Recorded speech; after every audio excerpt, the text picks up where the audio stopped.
Disclaimer. I'm not a doctor. I may look like one, but I'm not. I'm not a nutritionist. I don't claim to be. All this advice is coming from my own experience, having lost over 150 pounds. Here are my credentials.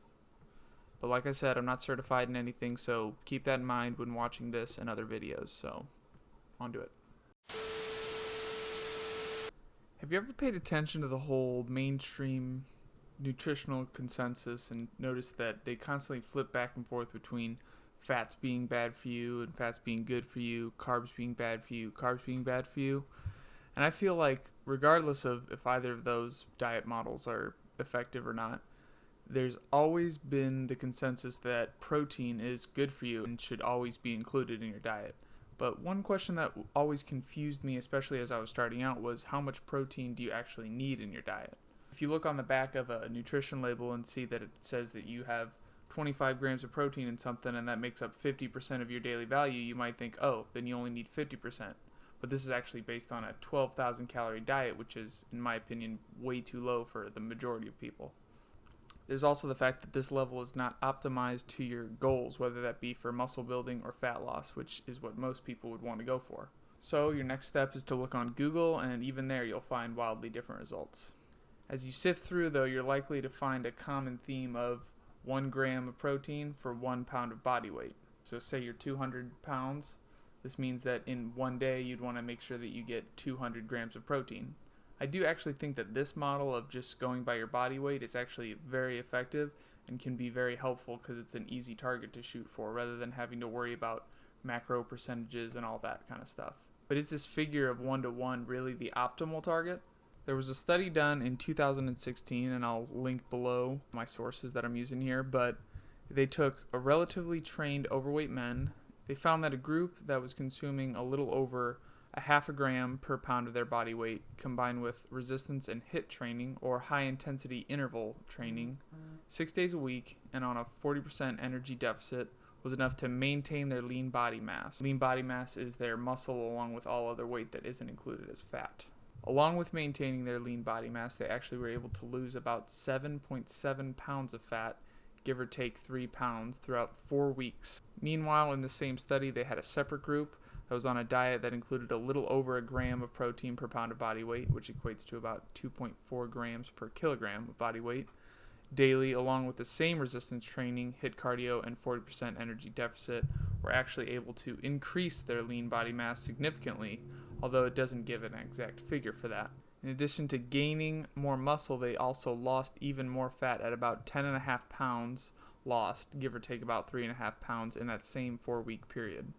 Some of this could be attributed to what's often called newbie gains. So once you first start getting into resistance training, you're going to find that you gain a lot of muscle really quickly versus somebody that's been doing it for a long time. So that could contribute to that. So that takes us to a separate study that was done in 2010, and they actually conducted this on well-trained individuals, so people that have already been lifting for a while, and they found that a similar model of a 40% energy deficit with one group at just under a half a gram a pound per body weight and another group at just over 1 gram per pound of body weight daily. They instructed all the participants to just continue their typical exercise regimen, and as I mentioned, they were already well-trained. They did this study only over 2 weeks, so that's definitely a limitation of this one. In this case, the lower protein group did lose an average about 3.5 pounds of lean body mass. So again, that's muscle, skeleton, skin, water weight. Meanwhile, the higher protein group in this study only lost about 0.66 pounds of lean body mass.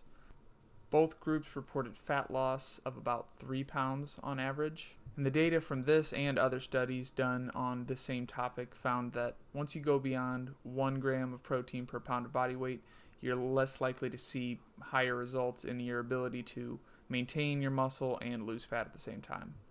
So does this mean that you should be sure that you're eating at least the gram of protein per pound of body weight? Well, I'd say yes and no.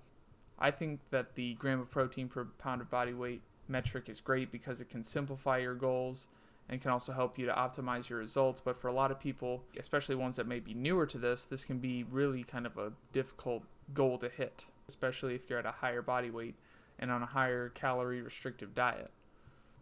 If you're totally new and have never kept track of any of this stuff, I'd say take a week, see how much protein you typically get in a day, and just take that as your kind of baseline and work from there. If you're already close to that gram per pound, then I think you're probably already good, but just upping it just a little bit could help you see a little bit better results. There's also the fact that protein tends to be more filling, so if you start using more of your calories towards protein, you might find that you stay satisfied throughout the day easier.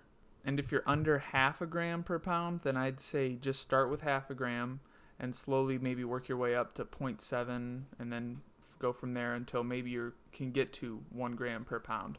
This should be done over weeks and weeks though, so you don't just immediately jump into it and you start off with something that's too hard and you can't keep up. Important to note though is that you also got to make sure that your calories are in line with whatever your goals are. So if you're trying to restrict your calories, you don't want to just add extra protein to get your calorie levels bumped up.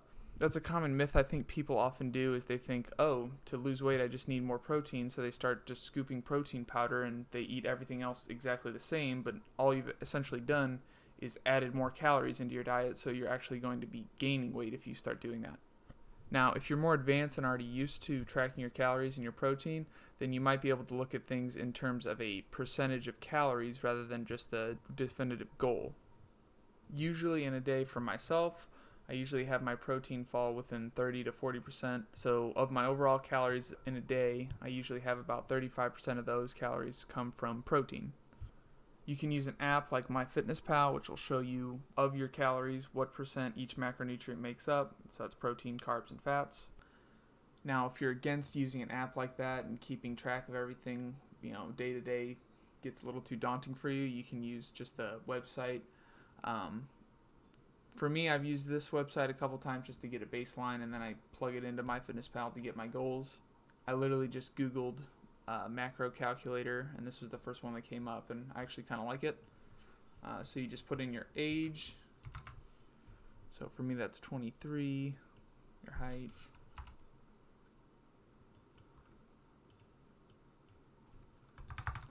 Weight.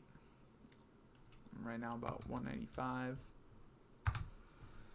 And then what I like about this too is you can put in your activity level. Make sure you don't overestimate this. You might think that you're extra active, but you're really more sedentary. This can be really where a lot of differences in calories might show up, and everybody's so different. I actually myself usually just put light, even though I do work out every day. The exercises that I do don't really burn as much calories as many people you'd usually think. And then you can even put your goal. This is kind of a cool thing too. So if you want to maintain your weight, mild weight loss, 1 pound per week weight loss, 2 pounds, which is what they call extreme weight loss. You can also do weight gain, so whatever your goals tend to be. I'm actually trying to bulk up a little bit, so I can do mild weight gain. And then you can get a breakdown of what you should have. So there's balanced, low fat, low carb, and high protein. So, and it gives you a range. But yeah, 29, 52, I'm usually around 3,000 calories, so I'm right there. I think it's good to kind of go almost in between. Maybe they're balanced and they're high protein, personally.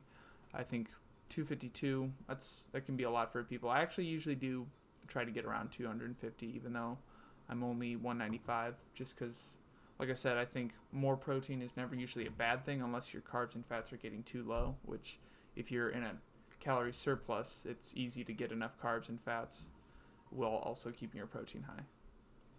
So yeah, that's a resource for you there. Just, obviously be aware that everybody's bodies are so wildly different that, these online calculators aren't always going to be exactly accurate. But in my opinion, using stuff like that, it's just a good way to start. I'll link it below so you can use it if you'd like, but just keep in mind those caveats that I mentioned. Essentially, all of this is just to help you get a more simple target for you to try to hit, and then you can plan your meals around that to be sure that you're getting to where you need to be. Now, make no mistake, I do think that carbs and fats are just equally as important, but I think that if you pay attention to calories and protein, that your carbs and fats should fall into place so long as you're not overdoing it. When I first started, actually all I did was focus on calories, and then a couple years into it, I focused more on proteins, to where now I'm focusing on every one to make sure that it's all optimized to help me make sure I'm building muscle while also keeping my fat low. I think by just starting with calories and protein, it's a good way to kind of ease yourself into tracking, and again, not make it too hard for you to where it's unsustainable when you're first starting. But yeah, that's about all I have for this one. Thanks for watching. Hopefully you found this helpful, and if you have any other topics that I could cover, please comment that below, and hopefully I'll see you in the next one. Peace.